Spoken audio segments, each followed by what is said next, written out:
Hey there, independent Scientologists. Discover a new perspective to your bridge by visiting ao-gp.org. Get in session with remote auditing using the theta meter. Are you curious about where you stand? Head on over to ao-gp.org now and take our free personality test. Join the growing group of independent Scientologists today. Hi, and welcome to another AOGP Outside of the Church podcast. This is season 9, episode 11, episode 102. And the title of today's podcast will be, Why is Scientology Bad? So why is Scientology bad? I'm here with Scientologirl and Arthur Moudakis, and we're going to get into these perceptions of why Scientology is bad and give you some additional information on these things. So Scientologirl made a list. You want to start off with the first topic? How are you guys, by the way? Good, thank you. Good. Arthur? Fresh. Fantastic. Good. Do you want to go, Arthur? Since you did the list, let's have Arthur start it off. Okay. Arthur? All right. Which one do you want to attack first? Do you want to run through the list, or I like the lack of empathy one? Okay. So, yeah, what is the perceived reception of communication with Scientologists as lack of empathy? We did a podcast similar to this concept a couple weeks ago, but a lack of empathy would make the subject of Scientology vis-a-vis the corporate church of Scientology, I think is probably the more broader perception, a problem. How are Scientologists, how do they lack empathy? Yeah. Okay. Sorry, I was like, are you asking Arthur? Well, okay.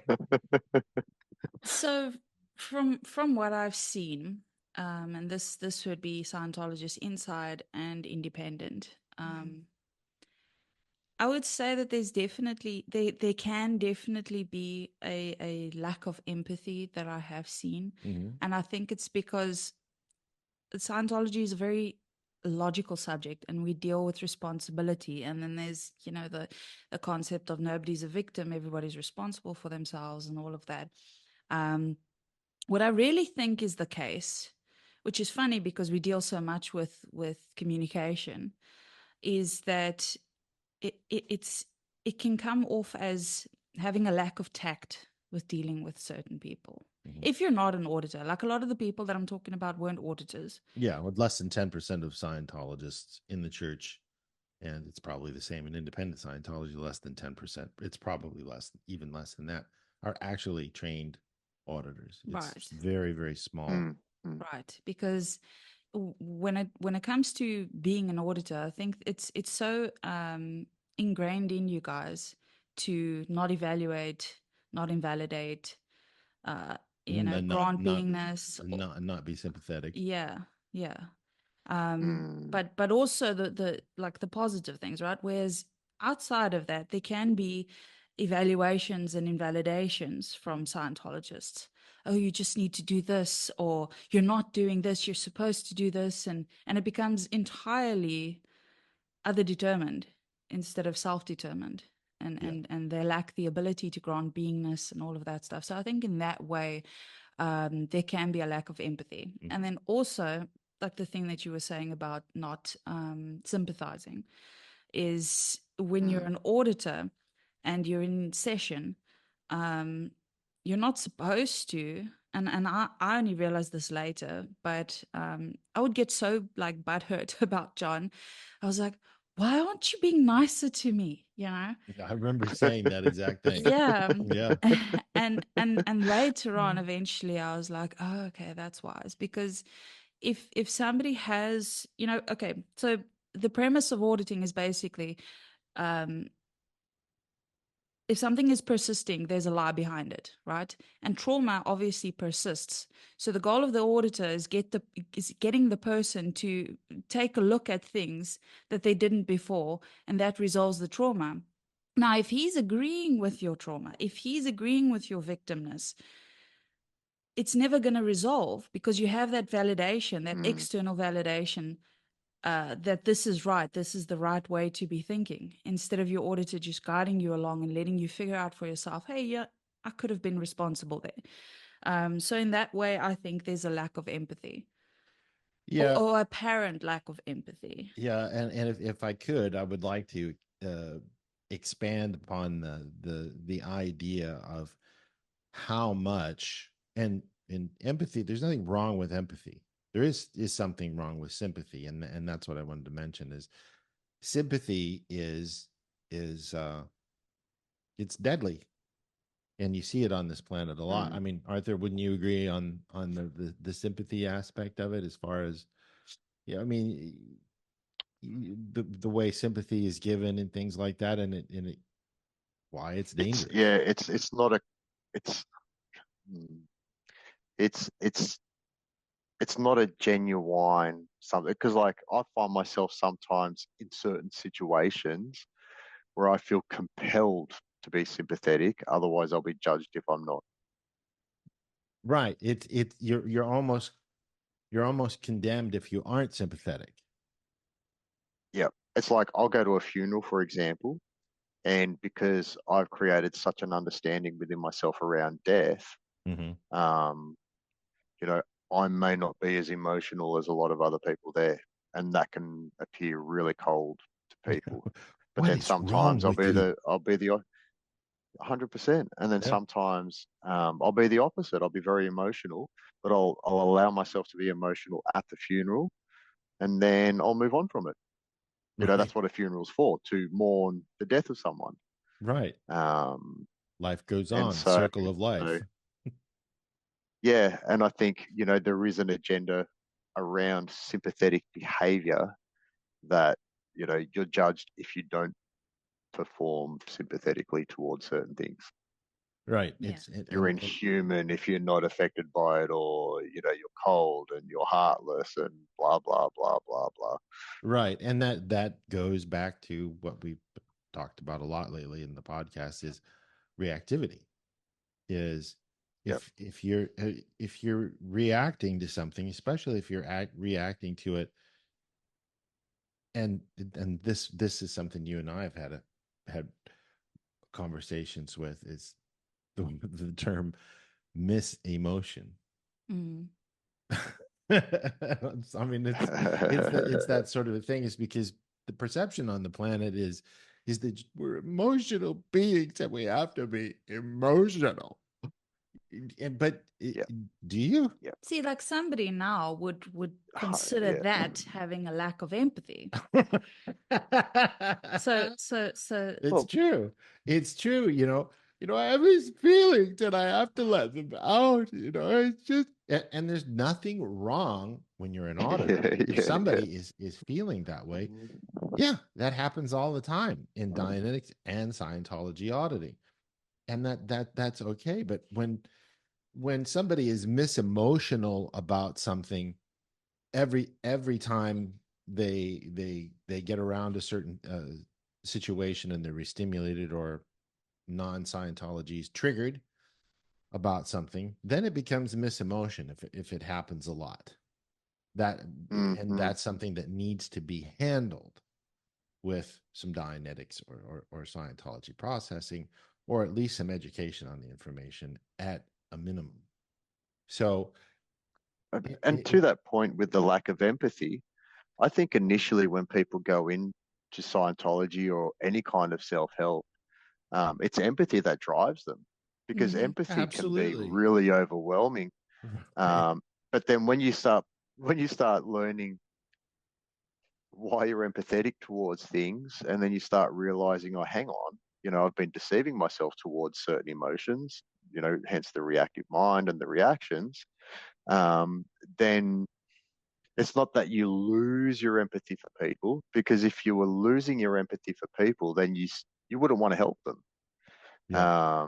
But becoming so logical to and understanding towards your own thing, it can come across really cold.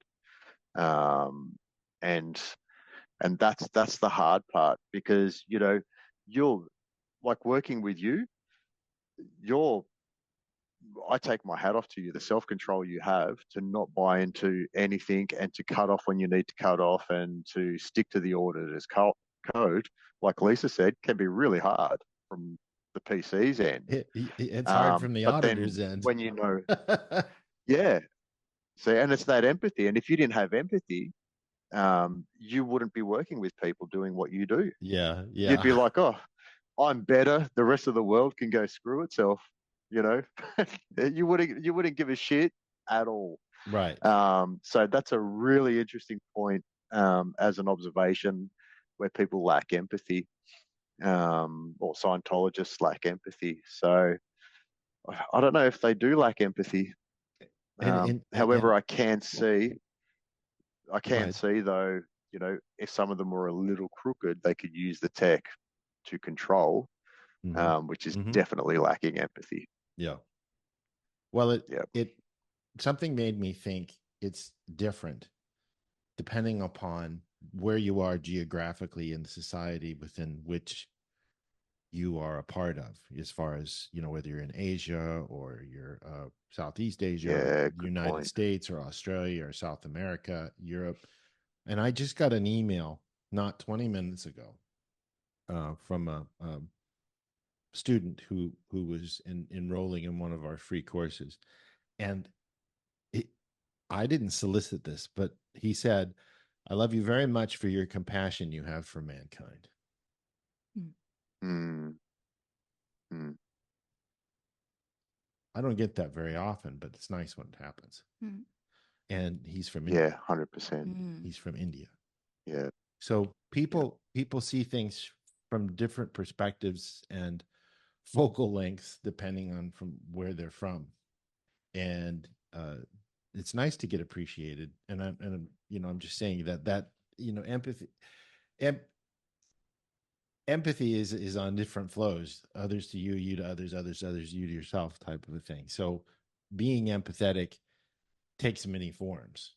Maybe it's offering a free Mm, course, or maybe it's spending time with people. You wanted to say The something? most empathetic one can be is to mm, not give into the wanting to be right or wrong. Because let's face it, we've all given advice in hopes that the person would take it, with there being this thing in the background, like maybe it's not well, it's entirely unconscious, but we naturally know that if they take the advice, it makes us right. So therefore it's mm. an ego thing. Yeah, I've So said that about love as well. yeah.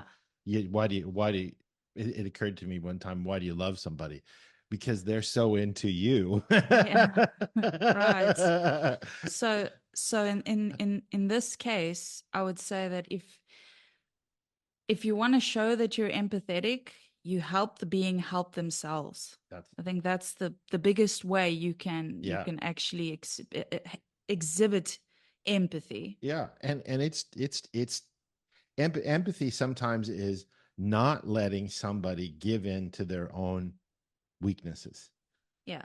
So when you're sitting there, Yeah. somebody's having trouble with doing TR0, and they're just like, "Man, this is hard. I don't know if I can do this. I don't know if I can come in and do this again in the course room."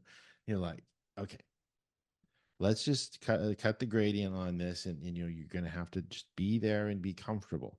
And you can't you can't acknowledge all the reasons why you can't. I mean, it's in the Scientology axioms. You're either theta the solver or you're theta the problem. You can't, and empathy versus sympathy is you can't go into agreement with certain things, because if you do, it's over before it started. Mm. And I think that that's a big part of that perception. So the next one, to move on, I saw you looking at the clock. The next one is Tell people I'm not being here and being comfortable. DR0 start. Is the Purif. I saw the other day, it was a couple weeks ago when we did that Purif episode for the podcast. Somebody said, people die on that thing. They're dying in the box. They're sweating. It's awful. Robert was no Did they? doctor. Yeah. And I just like clicked. Oh, Bye. I'm gonna go look for that now. I mean, that's ridiculous. Okay. It is a I've actually copped a little bit of that while doing this. it is a bit of an urban myth, and I'm sure that it has happened in the church. Not, I mean, they're supposed to, in the church, you're supposed to get a doctor's approval of authorization. Yeah. To do There's the conditions. Right. To make sure that the person doesn't have heart problems, cardiopulmonary, whatever. And that's important. And the Purif, I mean, Arthur's finished his Purif, and the wins that he's had, he couldn't count on both of his hands and toes on that. If it's I done. can't even remember a lot of them either. Like the way it happens, yeah. Yeah. I'm struggling to explain it. Yeah. It's at a bit of a loss. And I know you haven't done this because you don't really have a whole lot of reality on it, but there's just so many things that, I mean, it's like watching a fireworks show. Do you remember that bluish green one that happened about 2 minutes? Because there's just so many of them, you can't keep track of it. It's just boom, boom, boom, boom, boom. But it works if it's done properly. And that's the important thing. The important thing is Dianetics and Scientology, the subjects, fly in the teeth of all, and Arthur's going to go, yes, when I get done saying this. They fly, these sciences, and yes, I said it, these sciences fly in the teeth of everything everybody has been programmed to learn and understand that they think is the actual factual data of living in life in the physical universe on planet Earth. I'm going to play devil's advocate here. Okay. And just ask that if the church does require people to have a clearance from their doctor, then couldn't that mean that there is some risk in doing this? Well, I mean, sitting in 140 plus degree temperatures for 3 to 4 hours a day isn't something people commonly do. Mm. But even then, it's not. You're not in there start to finish for a consistent 4 hours. Your body wouldn't handle it. Yeah, you got to hop out and You take a do have break for a minute. breaks. Yeah. You do rehydrate. I was eating oranges and bananas and drinking in one session more than 2 liters of water. So you're not, it's not like you're boxed into it and you're there and you're not allowed out until you hit your 4 hours. Right. Now, It, there you are know, things that happen in the church where they are far more sticklerish about things than they need to be. But I can say, having been around beforehand, before Miscavige took over, that a lot of those things did not exist at that time prior to him, and that the changes were made by him. They weren't something that Hubbard mandated, and it was a lot more flowy and free and all this, and then it became more like being in the Third Reich once he muscled his way in and took over. But I could see how easily that could happen too, because if somebody's job is to CS someone doing the Purif, and that's what they've been asked to do, then they're not going to want to mess up, and so they may go overboard with it for their own reasons, to not get in trouble by people above them or something like that. So I could see how it could easily be overrun or misguided in a sense, and innocently too. Like I don't think it's done intentionally, but I could see how it could definitely be overrun 100%. Yeah, like I was telling you the other day, the purification rundown is easily overrun because you're not on a meter to find out when the person finishes, and it's the first thing they've ever done of anything on the grade chart. They don't know what to look for, and the church doesn't. Yeah. The church doesn't tell you what I just told you. I've never had another auditor say that to me, but being a case supervisor, and not that an auditor really has anything to do with a purification rundown other than maybe doing a metered interview or doing a repair after or during a Purif with a Purif correction list, which is a list that repairs things that may have occurred on the purification rundown that weren't, well, where things started to go wrong. You find out where it is, you handle it with the person on the meter in an auditing session.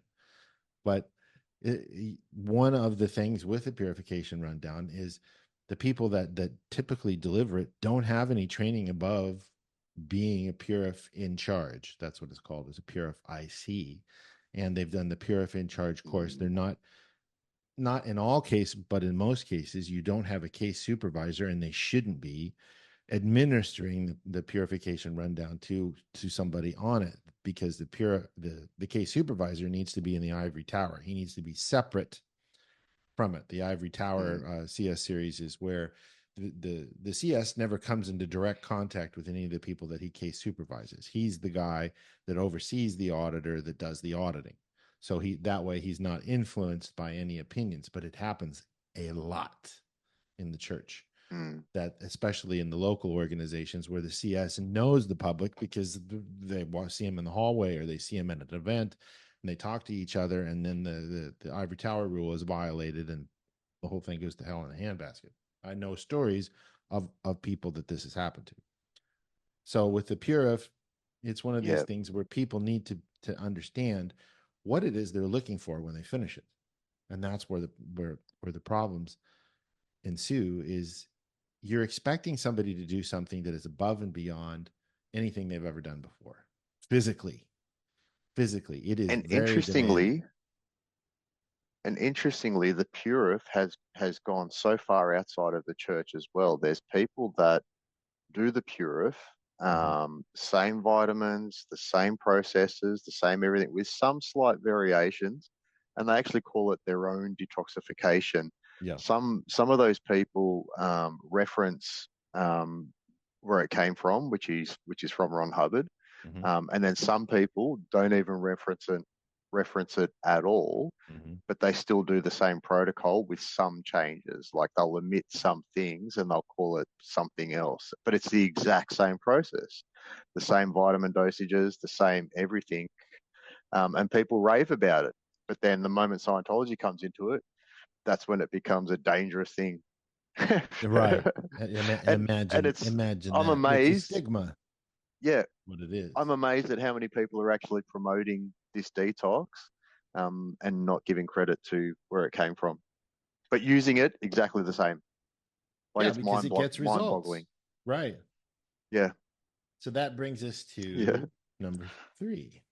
Confidential materials. Bum. So I think a lot of people, I've seen a lot of comments online and stuff about how there's all this quote unquote secrecy about it. So I guess the question really becomes like, why, what is the need for it? Do you want me to answer that? Yes. I'm just kidding. Here, let's put it this way. If you were going, if you had the opportunity, I'm going to frame this way for the first time.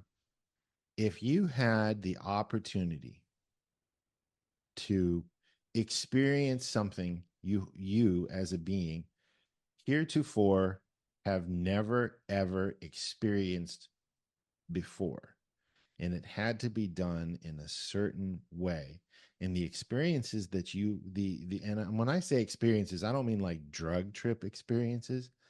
I mean, and Arthur, feel free to jump in on this because we did the psychedelics podcast a couple weeks ago. The experiences that people have with psychedelics and things like that, they say was life altering, life changing, yada yada yada, that sort of thing. The OT levels being confidential, you have to be set up appropriately for it, and not looking at those materials causes a lot. Looking at those materials causes a lot of problems, as opposed to not looking at those materials. Would you, if you had one shot at having the experience and getting the gains, this is the important part, getting the gains from it the way that it's supposed to be, and you had one opportunity, would you not look at those materials if it was so life-changing? It's probably one of the biggest things that you've experienced in the last billion years. I mean this. I'm being sincere when I say this. And somebody says, well, how could I? That's my point. That's my point. Billions, trillions, quadrillions of years. This is old stuff that has been bothering you as a being once you realized you live more than once and you could handle this, and somebody said, you've got one ticket. What do you want to do with it? Do you want the spoiler or not? Would you keep it confidential? I did. And I didn't know what I was getting into. And I sure am glad I did. Yeah, and I think it goes back to understanding, you know. If we had to I mean, what's maybe the hardest book in Scientology? Phonetics. Yeah. So a lot of people just entirely blow while they're reading it because I think they have MUs and they haven't learned how to clear their words and stuff. Yeah. So it's kind of similar to that. You've got to learn the concepts with Scientology and grow within it gradiently instead of just boom, this is what happened, you know. And then you have all kinds of things like turn up, and it just becomes out reality. Yeah. And here I just thought of an example as an analog. You speak English and somebody says you've got 6 days to learn Mandarin or Russian. Yeah. It's very similar to that because there are so many concepts that are so foreign to you in Mandarin or Russian, because the Russians and the Mandarin Chinese use completely different forms of ways of communicating than English does. I mean, it's quite literally something you've never encountered before. It's like that. And so you to look at, to look at the final act of I don't know, name an important movie and ruin it for you, that is a movie that millions of people say you have to watch from the beginning. You can't just watch the last 15, 20 minutes of it because you lose the experience. That's what it is. And you'll never ever have that opportunity again. And that's something that's intrinsic to Scientology and Dianetics. The subjects is you have to you have to trust the process. And trusting does not come easy in this civilization. I get it. But if you do, the rewards that you can get from this guy was not crazy. He knows what he's talking about. It is a science. It is an applied religious philosophy. And if you do it right, you will never be the same again in the most positive way. You have no idea how positive it can be. So that's why it gets a bad rap is, well, if we can't know anything or all of the things about it up front, then it's bad. It's dangerous. I mean, that's even, I mean, like I said, I think in one of my videos or something, even Revelations in the Bible is put last for a reason. It's right. It's not the first chapter. Yeah. Revelations. I learned about Revelations as a kid when I was probably about 7 or 8, and I'll be honest, it fucked me up. Like I should not have. Pretty dark. Yeah. So the next one is expensive. Yeah, and I also want to add with that the other point in the middle, which is the time it takes to do the whole bridge. So I think there's this whole thing of, oh, if you're so keen on helping mankind, then why does it cost so much money? And then there's another component to that. It costs so much money, plus there's so many steps within the bridge, and it takes such a long time to get through it. So why is that? I mean, well, I know one thing, which is the exchange thing. Yeah, how many times have I done stuff for people for free and they didn't appreciate it? Yeah, you got no skin in the game. It's like a constant thing. Like, we have helped and we do help people who are, just starting out. They don't have a lot in life and stuff. And we're trying to make them more able, but then I don't know what it is, if it's the exchange or if it's just where they are at, and that is why they cannot afford these services. But one for one, they just disappear. Yeah. Yeah. And it takes a long time to train somebody in a body of knowledge that fills up, I'm going to say somewhere in the neighborhood. When I say volumes, I'm talking 500 plus page volumes. The subject of Dianetics and Scientology fills up about 40 to 45 volumes of 500 pages each. That's a lot of research. That's a lot of technology. And a lot of it is the line of research, but how we got to where we are today. But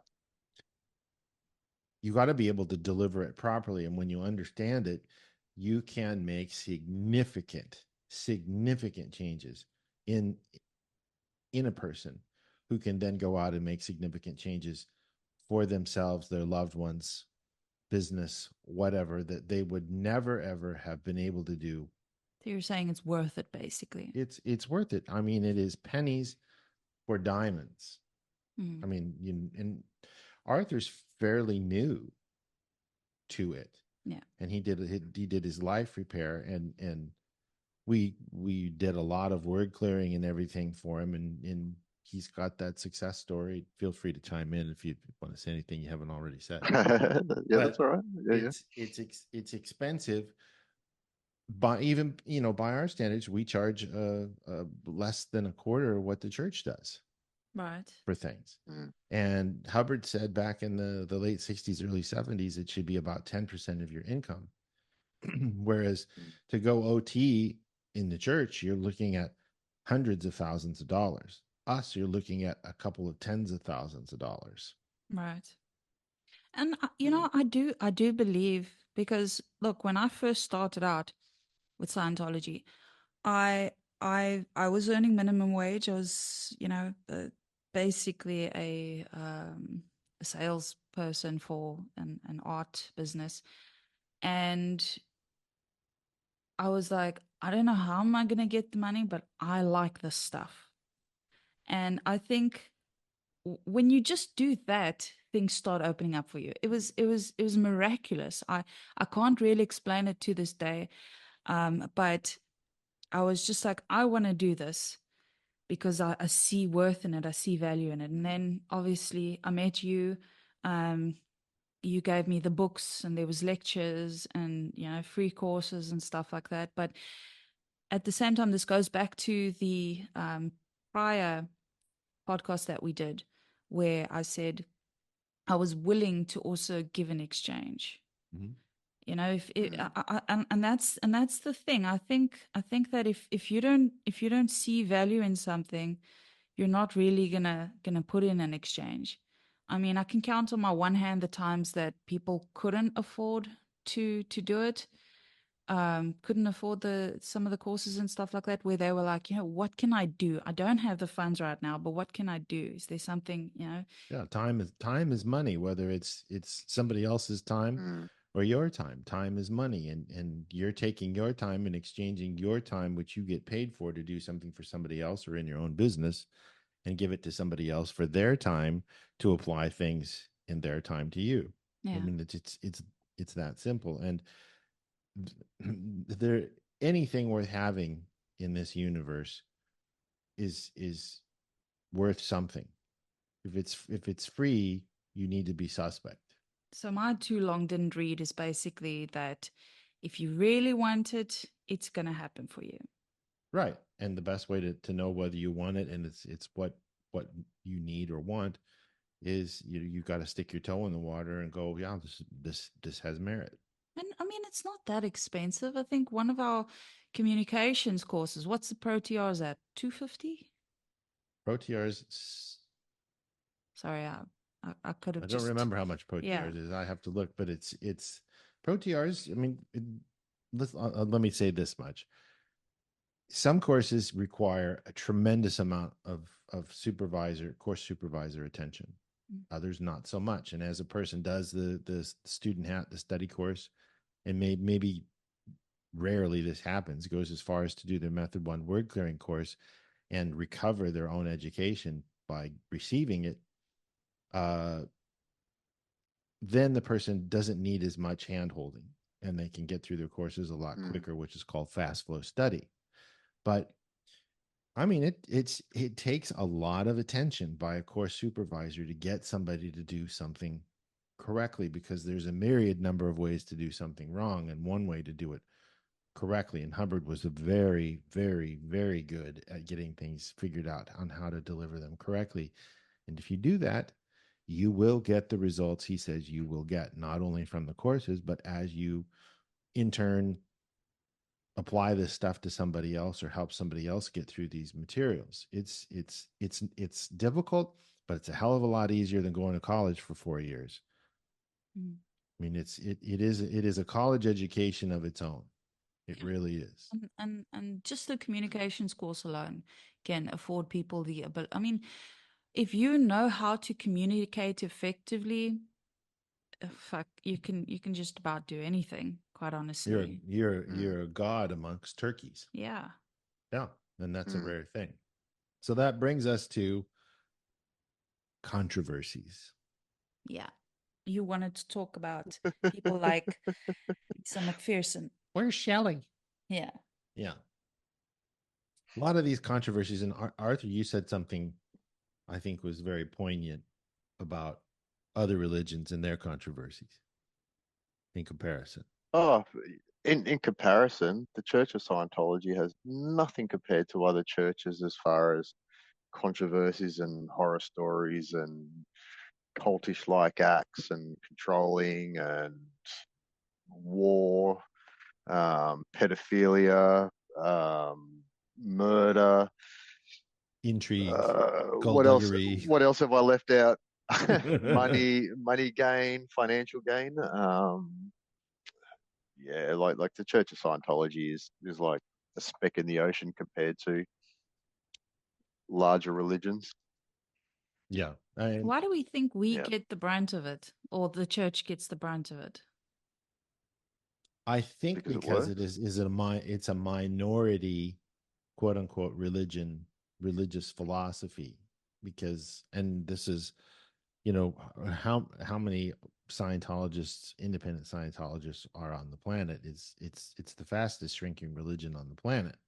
There are reasons for that, because that's the powers that be want it to be that way, but they've also caused it to be that way as well, because it is a valid subject, and it's that don't look into it. We're going to make it so god awful that you don't want to look into it, because we own it and we want to use it against you. I mean, quite literally, that's what the podcasts on remote viewing, What Happened to Scientology, get you to see. So if somebody were to come to you and say, and I'm playing the devil's advocate again, but if somebody came to you and said, well, what is it that makes you any different from everybody else? Because maybe the church has also been third-partied by the media to you. Mm-hmm. So what has been your personal experiences that have led you to believe that the church is bad? Because I know I have mine, which I've mentioned in a few podcasts already. Well, like Hubbard says, and I've said this countless times in other podcasts, if you ever have any trouble with the technology, it's not the technology, it's the personalities involved. Right. But what I'm saying is that if the church is this okay, so you saying that they're the media and everybody is basically making it so awful that they don't want people to look, right? Mm-hmm. Obviously you mean the subject, but how can it not be the same for the church? So it's either you have been third-partied, or you've had personal experiences that have led you to believe that the church is in fact toxic and abusive. Well, where should I begin? Did anybody in the church do anything to me? No. Did I see them do things to other people? Yes.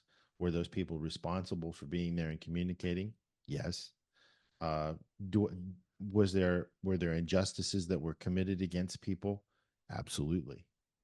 Actually, there was something that happened in the church towards you. There were two things, but the one thing that I remember you telling me about was about that. I don't know if it was in the church or if it was outside. I think it was in the church.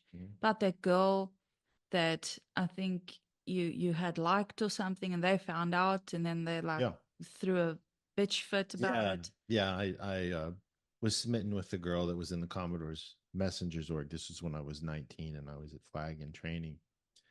And,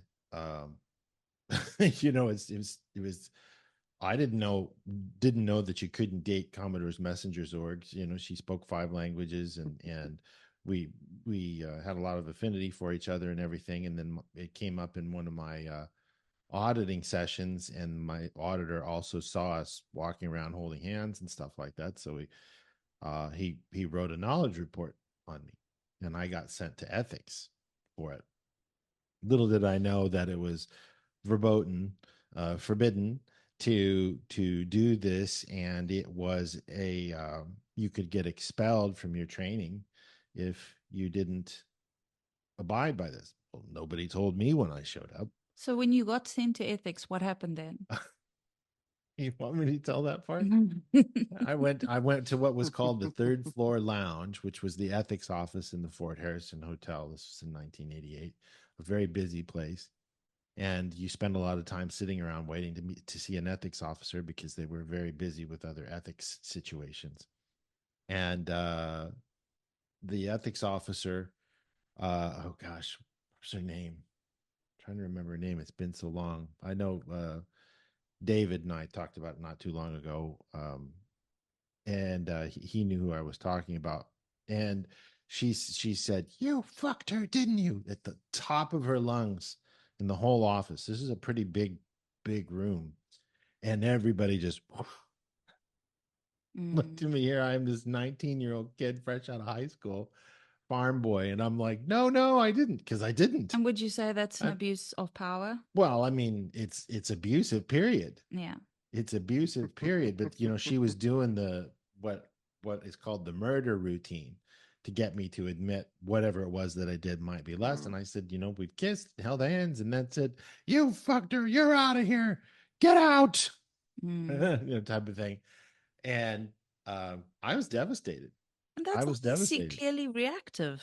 Yeah. Well, It's not logical and it happened again. It happened again back in 2004. I was confronted with some knowledge reports from a former business partner who had written me up on all kinds of things that were not true.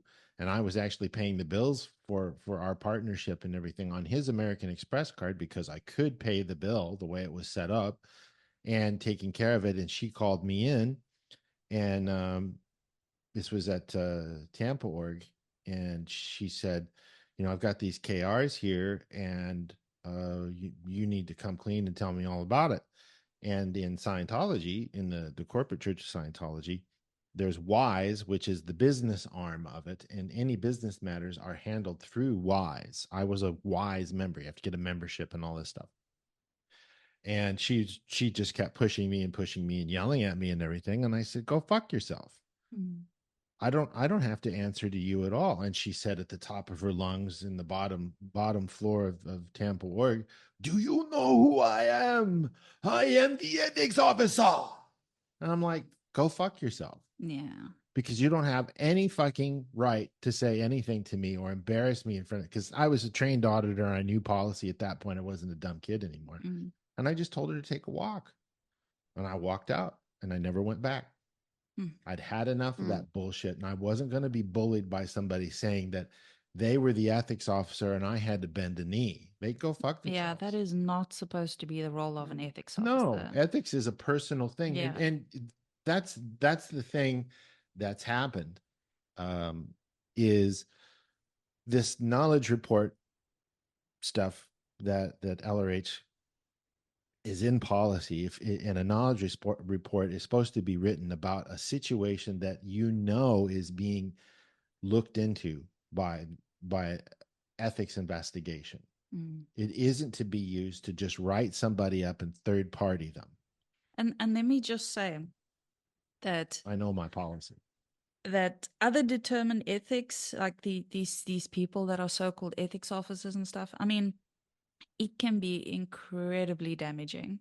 It because you know there might be this this inferiority or this power balance thing Obviously, you would think that this person who is trained as an ethics officer and stuff, they are they're supposed to, walk the line kind of a thing. They're supposed to be, and somebody who doesn't understand that ethics is a personal thing, it can really fuck with them, and Yeah. it can create insanity. Yes. I was just talking to a PC yesterday where we were clearing up, out lists from listing and nulling, where in ethics situations, a person gives you a wrong item and says, you're in a lower condition, you're in a condition of treason. Mm. Well, ethics is a personal thing. Your Who the condition fuck may are you not to be, who tell the me fuck what are it you to is? tell me what it is? And then that was exactly what was going on there. And I Yeah. said, you guys don't deal with business matters. I'm a wise member and I don't have to listen to a goddamn thing you're telling me. Yeah. And that's, but see, that's the thing.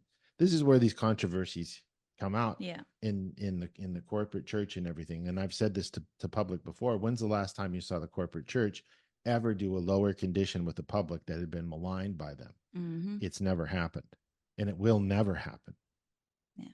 And that is because they and Arthur and I were just talking about this earlier for the podcast. They always position themselves from the moral high ground, in the moral high ground. Yeah. And you have, it's impenetrable. Right. How can Mm. you take a position where, okay, people screw up and there's lower conditions and everything, but it's do as I say, not as I do. Yeah. And this sort of ties into the following one, which is that one of the reasons why Scientology might be viewed as bad is that it is cult-like. Yeah, and before we transcend into that completely, the Lisa McPherson thing and the Shelley Miscavige thing, those things are caused by out tech, and prior to that, out ethics. Mm-hmm. For ethics has to be in order for tech to be in.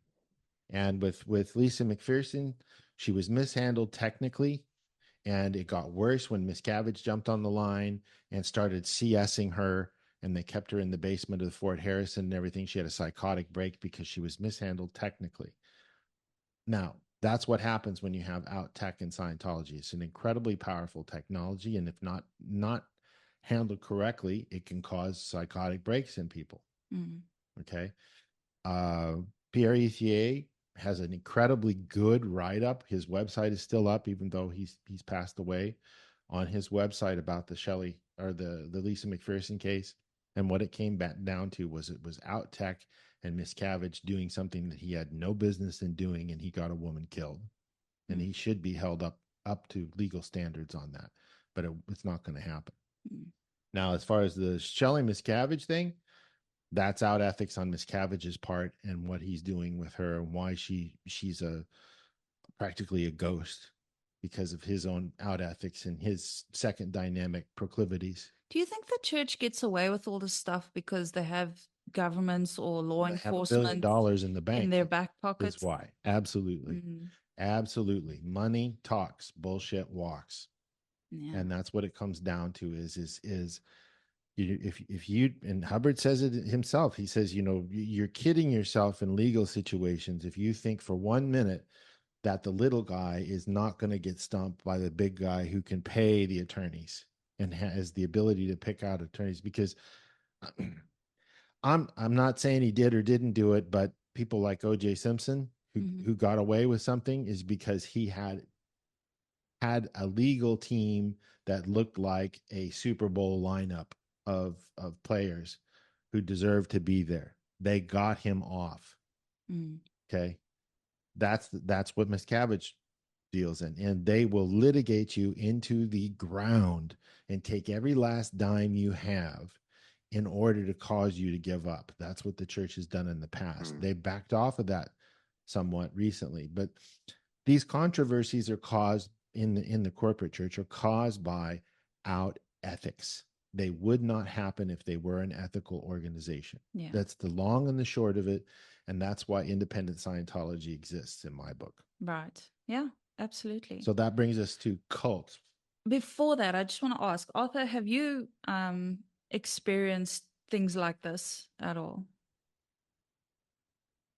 through the church. Yeah. Um, I've experienced many backhanded things through the church. And it's funny because, like, studying the tech, I could see how things can be twisted in certain ways. Absolutely. You know, and I think I know there was an experiment done, and I can't recall the name of the experiment, but it was a university, and what they did is they got some of the students, I think it was like 10 students, to be prisoners, and then another 10 students were to be the police officers, and I they actually know created a mock that. prison. Yeah. Yeah, and they created a mock prison, but they ended up having to cancel and I'm pretty sure there was a movie made on it too a couple of years ago as well, actually, but I can't remember the name of the film.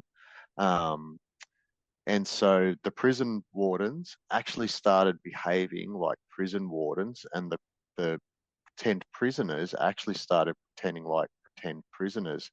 And it got so aggressive in the environment where people were becoming physically injured, egos were being taken on, people were becoming really unhealthy. They actually had to cancel the experiment because of the It got so roles people ugly. were given. Yeah. It's pretty full on, and I could see something like that happening within the church as well. You know, Ron Hubbard's passed, and he knew his tech better than anybody because he wrote it. You know what I mean? He understood Mhm. it completely, Mhm. and I could see where him trying to pass that information on to people and have them understand it as he does. It's possible, but I don't think the hit rate is 100% to pass on such information, and I can see how easily it can be distorted and it can be taken away. So on one hand, I'm on the fence whether how much of it is actually intentionally become that way versus organically grown that way just because we're human beings and we are the The way we are. dynamics of humankind. Yeah, and I think it's a combination soup. I think there is one aspect where people know what they're doing, and then there's a lot of people in there that don't know what they're doing, but they do it anyway. Yeah. Mhm. For those wondering, it's the Stanford Um, prison experiment. oh, there you go, good one. Yeah, and there is a film they did on it as well, which is pretty close to the actual footage captured in the experiment. But if you can find the actual experiment, it's definitely worth having a look at. Yeah. I think the movie's also Yeah, called that. could So be. Yeah, so so could the be. film and the actual experiment, it's got the same name, the Stanford prison Okay. experiment, Yeah, according to Google anyway. because I mean, yeah, that's right. Because even as an organization, you guys have set up AOGP. And now, John, if you had a lot of misunderstoods around the way you were presenting it, you could easily become that. Sure. You know what I mean? Sure. Yeah. Um, People. Yeah, there. And this is an interesting datum. I don't think I've ever mentioned this in a podcast, but and again, this is something verbal. I've never seen it in writing in any policy letter, but it rings true to me, so I will mention it. Hubbard once said to somebody that I know that there are two types of people. There are the pioneers and there are the maintainers. And I may be using the terms a little incorrectly. mm, And you have the people that go out into an area and they establish the fort and they cut the trees down and they put it there and they fight off all of the forces that put it there. And then you have the other personality is the maintainers. The pioneers and the maintainers cannot coexist. And so you sure, have to sure. get the pioneers out of the organization and put the maintainers in there. Yeah, because wouldn't it be like start, start, start, and then the The maintainers would be maintainers change, change, change, change. change. Right, right. Mm, And mm-hmm, this mentality bleeds into this Stanford research experiment Hmm. type of a thing. And the reason why I bring this up is you have those people who will believe whatever they're told, and they need somebody to say, "This is what we're going to do." and they're going, I like that guy. I'm Yeah. following. We see it all the time, Yeah. don't we? Leaders and They followers. want somebody, right? You've got leaders and you've got followers, and that is where the problem begins. And that is a great segue into why is Scientology bad? The perception of, in parentheses, a cult. Yeah. Not OCCULT, but a cult. Yeah. How it is perceived as a cult. And Quentin's mentioned this several times too, but I'm interested from Arthur's perspective. Why is it perceived as a cult? Oh, why did you ask me this question? I have a problem.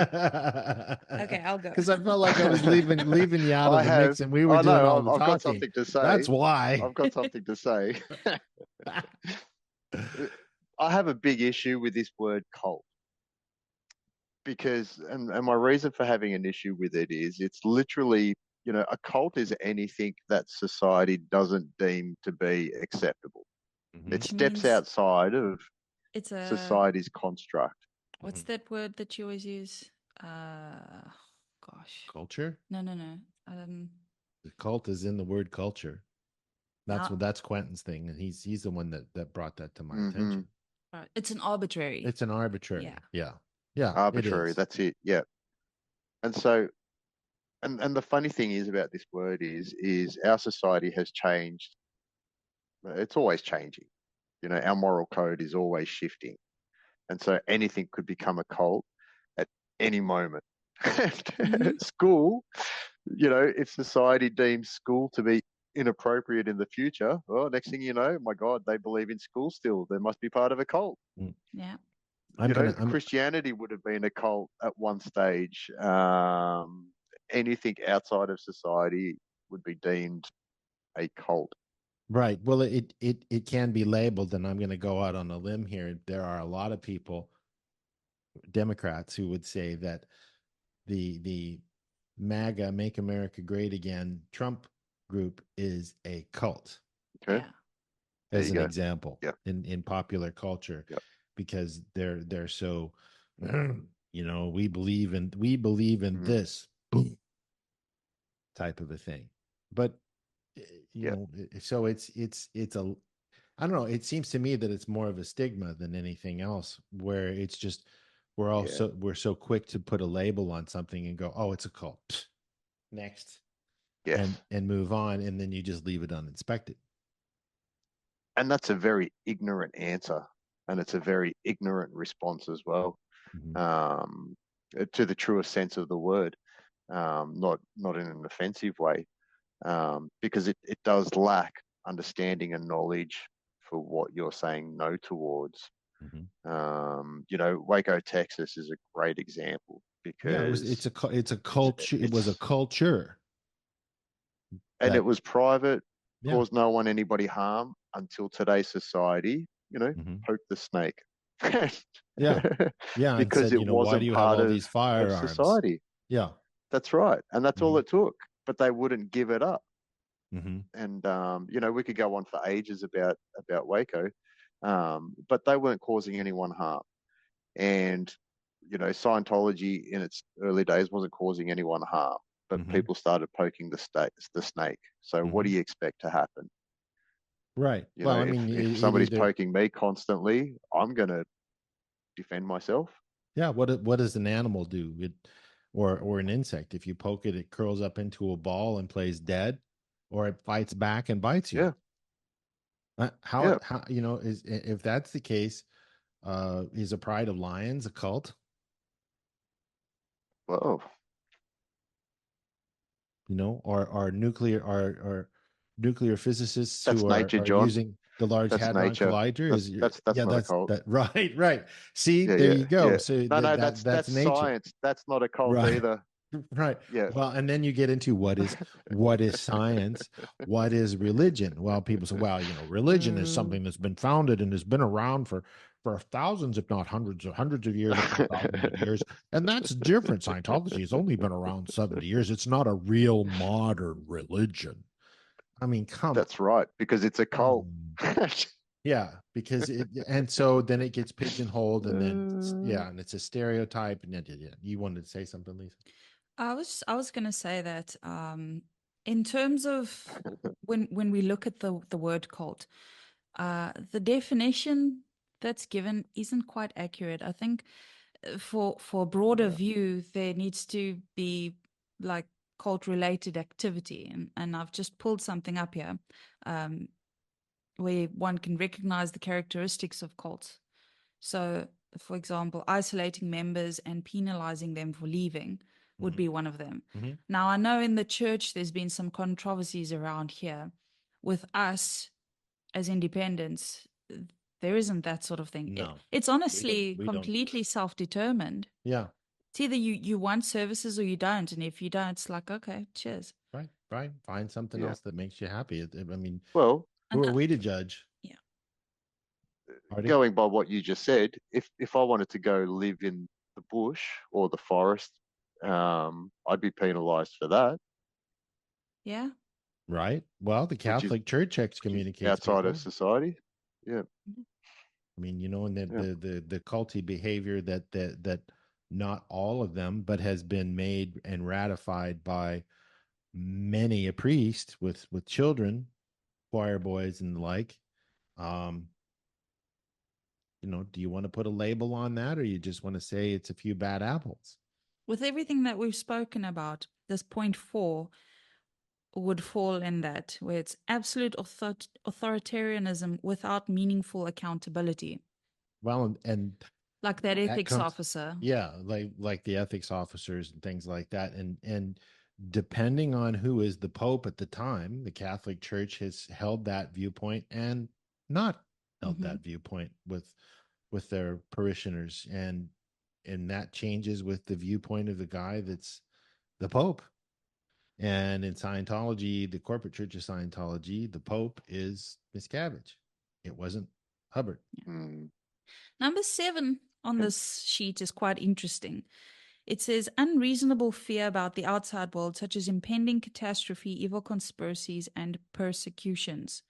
So obviously, there is there was always the old "we've got to save the planet" thing, Clear the planet. Yeah. which is kind of controversial. However, when you fucking look at the state This of planet. society, That's a noble thing to say, that you want to make it a much better place where everybody has equal rights and can trust one another. exactly, I do believe we are digressing and not I don't think progressing. Yeah, I don't think things have gotten any better in my lifetime or your lifetime or Artie's lifetime. Yeah. I think where it becomes mm-hmm. bad is where there's this must. So everybody that comes into Scientology, and unless you're with the CEO or whatever, there's this thing, and it's been made to that now. I don't know how it was before, but I know that right now, it's like we've got to clear the planet. We've got a job to do. We've got to fix things. We're the only people that can do it. Blah blah blah. All of that stuff. And with us, it's kind of like I think a lot of people want to help themselves. And so when they do help themselves with auditing and training, their empathy goes up. So they naturally want to help everybody else.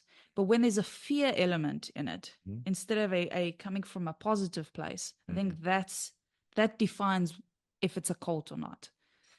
Yeah, do this or else type of a thing. When I was in training at Flag in '88, the registrars, these are the guys that were the quote unquote salesmen for Scientology services and things like that. I remember seeing on several distinct occasions that these guys were driving, things like Celica Supras, that year's model, 1988 Celica Supra, and they had 3 or 4 kids that were piling in the car with their wife, and they were wearing their Sea Org uniforms, and they were getting paid sizable bonuses because they made bank as registrars at Flag.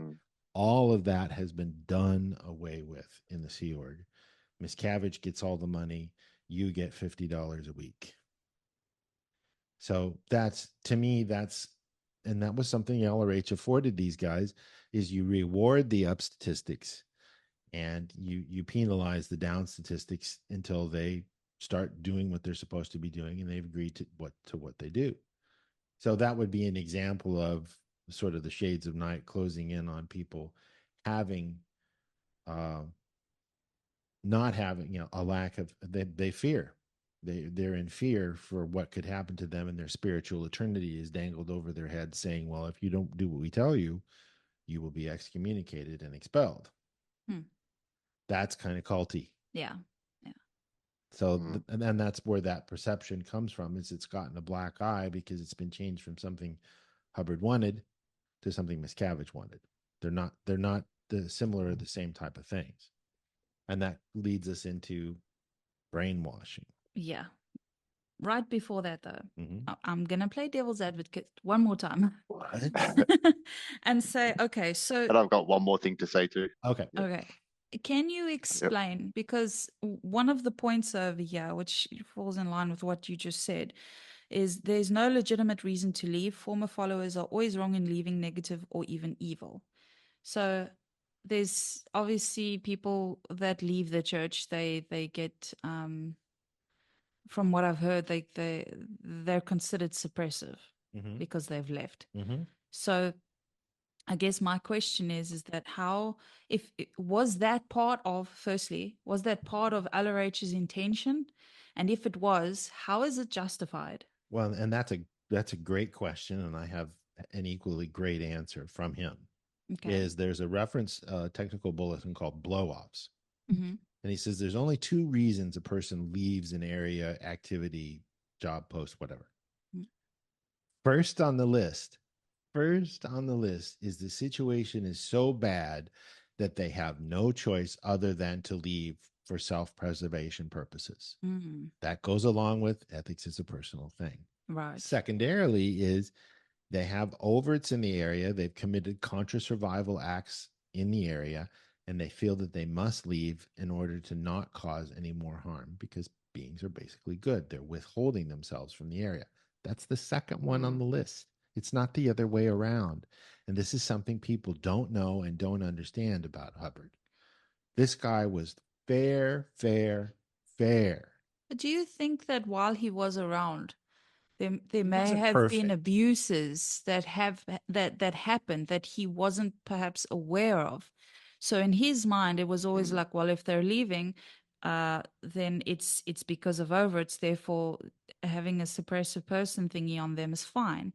Whereas it might have been that awful. Well, he recanted on the forcing a person to disconnect and said we don't do disconnection. In 1968, he recorded it in his own voice in a recording studio and said we're canceling this because it's causing more harm than it is good.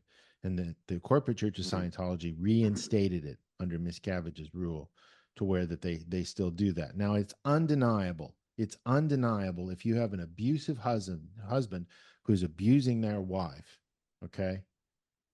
What are you going to do if you're the wife? You're going to disconnect. Yeah. But you got to let the person make that decision. You cannot enforce that with anyone. And if they decide to stay and the husband kills them, you talk to them about it. You gave them the options. Yeah, there's a trauma bond, all that stuff. And they stayed. But you took responsibility for it and took them aside and said, look, this guy's going to end up killing you if you don't leave. You might really want to consider that as an option and your only option. Okay.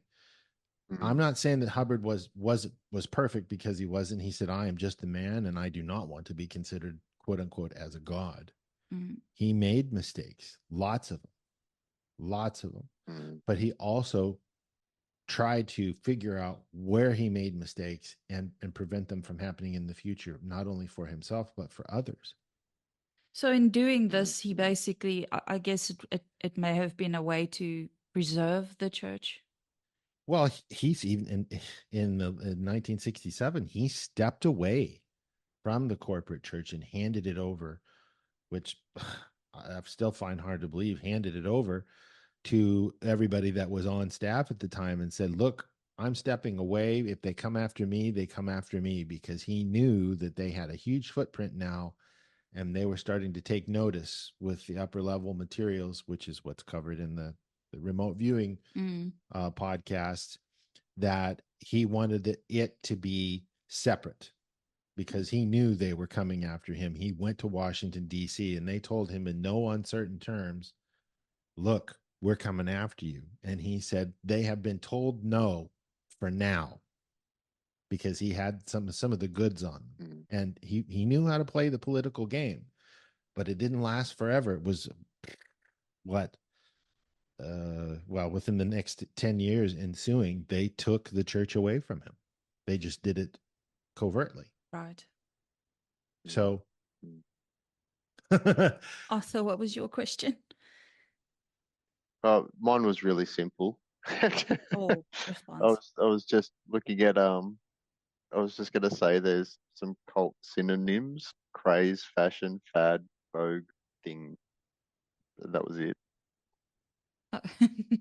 Yeah, they're very very similar synonyms Yeah. to what's in vogue. Everything, this too shall pass, sort of a thing, and they always do. We don't wear bell-bottom jeans, but for a couple of years, and then we go to skinny jeans. Right. So hot yoga is popular now, and maybe it'll not be so popular in 2 years, but must be a cult. Must be a cult. Yeah. So brainwashing. Yeah. This is always interesting because I don't see it. Like I would say, yeah, but this, yeah, but that, but literally I don't fucking see where people are coming from with this. Because do you think it does the opposite? Like, do you think it removes brainwashing? Yeah, I do. I mean, I read a Reddit thing a while back that what they were basically saying is that the auditor is putting them in some sort of trance-like state by asking them questions over and over and over and over and over again, which I can kind of see, but at the same time, no, because you're just being asked a question. Yeah. Am I being brainwashed? I guess, when I'm doing my cursive handwriting in school, because I've got to fucking do that over and over and over again, learning maths, learning English. Right. Are you being brainwashed because you're being given the information they want to teach you, not the information they don't want you to learn? And that's another thing, is that when you are sitting and you're doing auditing, you're not asking the person to give you the same answer. It's the exact opposite. You want them to give original answers, which means they've got to tap into their memory sources. You're not feeding them anything. According to my knowledge, brainwashing, you've got to feed them something, repetition, so that it goes into the subconscious mind. And I mean, the questions that are asked, if people want to argue about the questions that are asked, I mean, name one question. There isn't any possible, it's not like, when last have you, I don't know, done something bad or whatever? I'll give you an example. Last night I went in session with a pre-clear in Europe. And this particular nationality, they're known for their, for lack of a better word, stoicism. And, they are men. Men do what men must do, and that is our way. And these are the guys who the Romans copied because they liked the way their viewpoint so much. And the Romans were very successful copying this particular European now country. and this particular situation was where at the end of the session, the PC had so much compassion and love because of the auditing process. They were crying happily. The men, tough caveman, and all I did is ask him a repetitive process question. I can't say anything else other than that. Yeah. But I mean, it was a very personal thing based off of what the e-meter said, where there was charge and everything like that. And they were so happy to have experienced that and had that realization because of a simple question that I asked them to give me a different answer for and more answers for until they changed their mind about it. And I think a lot of brainwashing has to do with fear-based things. You're imprinting something that's like fearful or whatever. You're trying to manipulate. Whereas with this, I mean, I don't know about anybody else out there, but whenever I have had a lot of fear, no matter what I've done, I could not get to a stage where I could have a realization and feel better. Whereas with Scientology auditing, there's always a realization to be had. Therefore, you feel better. It's an improvement in your life. Right. I mean, fuck, if we're being brainwashed to be happier, take my money. Yeah. Yeah. Eddie Cairo made a meme a couple of years ago that was with SpongeBob. And it was me. It said something at the bottom of it. SpongeBob was looking cathartic, and it said, "This is me after a very cathartic auditing session." You don't always walk away, uh singing and dancing and everything, but you look at it and you go, God damn, that was deep. Yeah. Wow. That's not brainwashing. That's you getting to look at, to use a non-Scientology term, brainwashing. It's unbrainwashing, to where you're looking at things and you're going, damn, this is really something. I never viewed it that way. That's the opposite of brainwashing. Yeah. Right? Yeah. Mm-hmm. So, yeah. Are you guys familiar with Darren Brown, the hypnotist? No. Check him out. And he's quite a famous character, and he's got like a whole series on how he manipulates people into things. I watched one the other day actually, where he hired out an entire toy shop, and we're talking like a multi-level toy shop. And he took this lady in there, and he put specific images throughout the entire toy shop to persuade her to pick a very specific toy. And we're talking, I think it was like 4 floors of toys, and she chose this one little plush toy, and he chose it after, like, before she even walked in. So he manipulated her to choose. Yeah, and that is brainwashing. And so when you're going there, confronting your past, I can't see how that's brainwashing. Yeah. Yeah. There's no manipulation. There's no manipulation that I've seen. Right. You're returning through studying Scientology. Right. You're returning the person's It's self weird. and pan-determinism to them, so that they can then be self and pan-determined. Now, the corporate church, less so that way. I think it's gotten a lot worse lately in the last 5 or 10 years than it ever has before. So, make sure you pick your ice cream accordingly on what you choose to eat and not eat. That's up to you. That's why we do these podcasts. Is all we're trying to say is you have a choice. Yeah. And I think that if Habit didn't include the training side, I can see how maybe. Yeah, then I would say, and that's interesting that you bring that up. We've mentioned it before. The corporate church has closed down the Class 8 course, auditor training course. They've closed down the Class 6 auditor training course. They don't deliver them anymore. Do your due diligence, folks. That's a bad sign. They don't even let's say advertise the technical volumes for sale anymore. You have to pass a bunch of tests before they'll sell you the quote unquote scripture of auditor training. That's a bad sign. That's a bad sign. You were going to say, Arthur? Yeah. So let's say I came to you and I'm like, hey, I'm interested in Scientology, and you said to me, no, that's bad, man. And then I believe that. Was I just brainwashed? Yes. Who did the decision of believing it? Well, brainwashing is kind of repetitious in nature. Yeah, well, I mean, so IQ has a lot to do with it too. Yeah. So if you go and you like well, yeah. If you're looking for Scientology, right? You're going to type that in. Even ChatGPT tells you there's been controversies and it's a pseudoscience or whatever. So like when you do that, how many people have been dissuaded from doing Scientology because of all the negative stuff out there? Oh, tens of thousands. Exactly. If not hundreds of thousands, if not I'd say probably millions. Yeah. So that's repetition over and over again. It's this, it's that. Right. Well, Scientology is bad, blah, blah. And that is The one thing Hubbard pushes is confront and look. He actually says, look, don't listen. Yeah. I mean, come on, people. Yeah. But Don't if Reddit, thousands don't. of people believe it to be true, then it is, isn't it?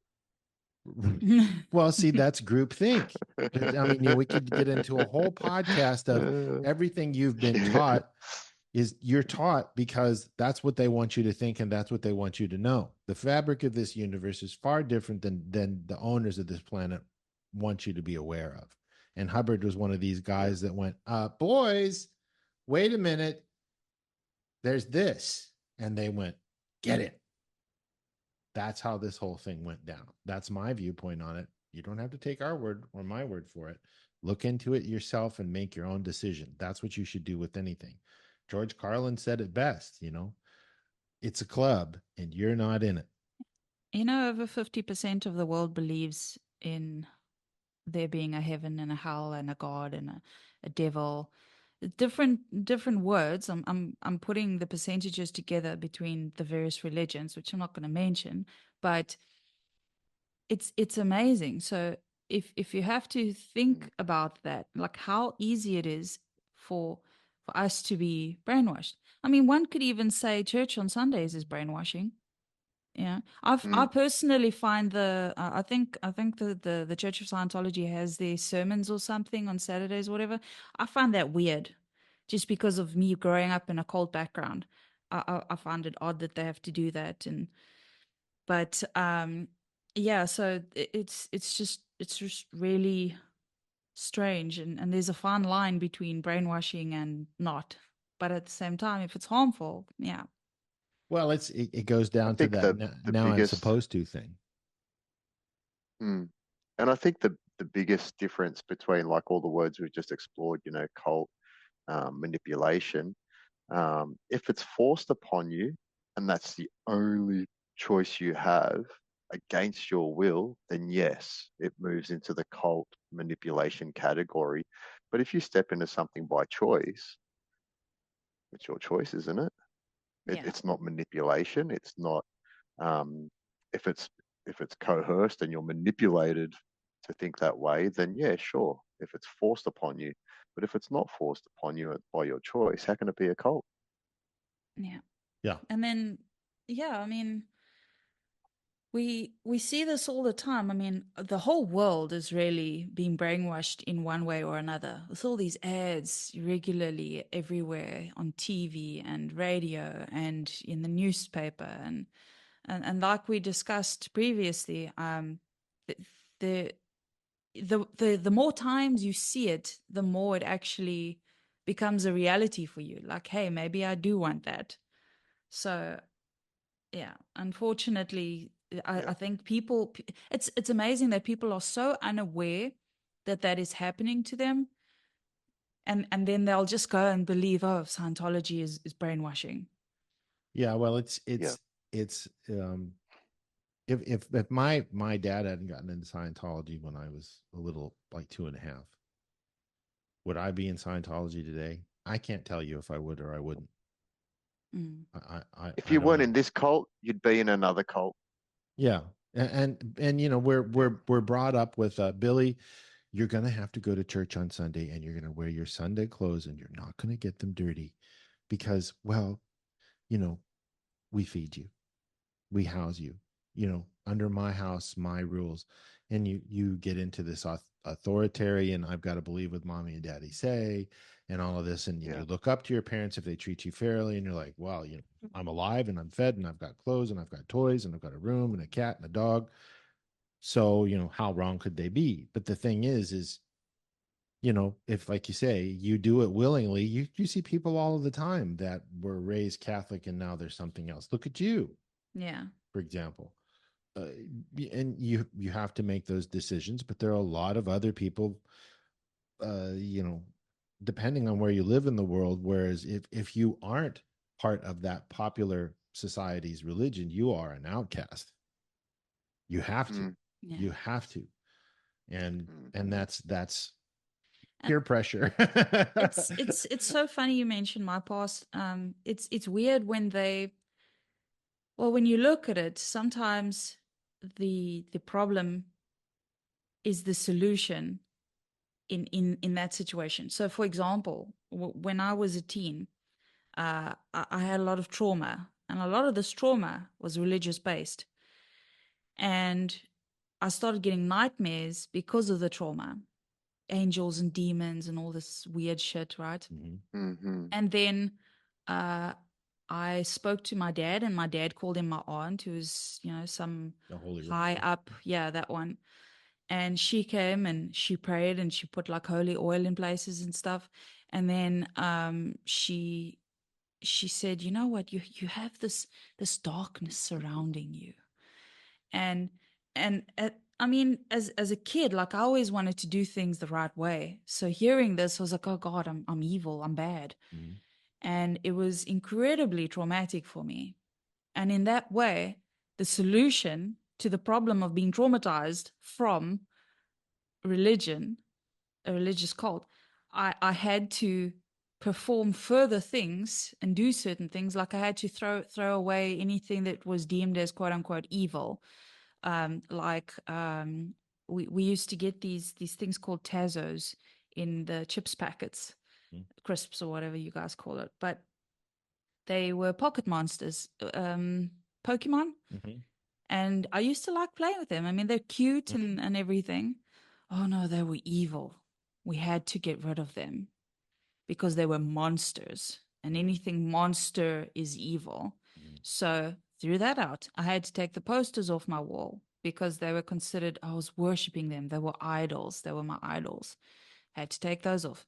Normal kid shit had to be removed. She even went as far as saying if we had any frog, we had this frog ornament in the house. Nope, get rid of it.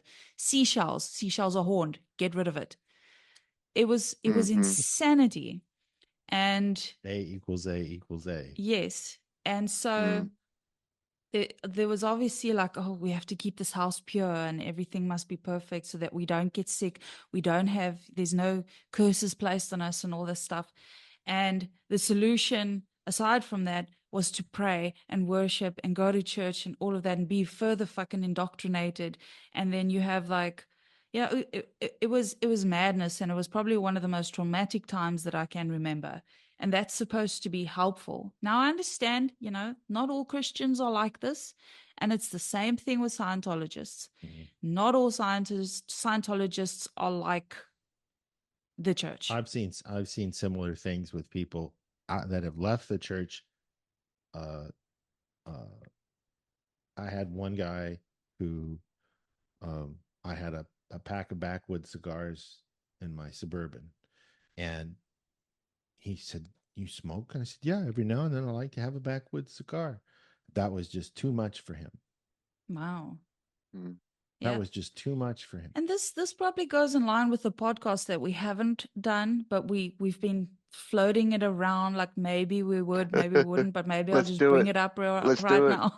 Let's piss off the squares. Is the word scrupulosity, which in psychological terms is basically where you have religious OCD. So you have a compulsion to only do what's morally and ethically correct. So whether that means like you have to go every Sunday, and if you skip a Sunday, then you feel awful and the devil's going to get you and all that stuff. And that was basically what I experienced when I was young. I was always trying to live, in the straight and narrow.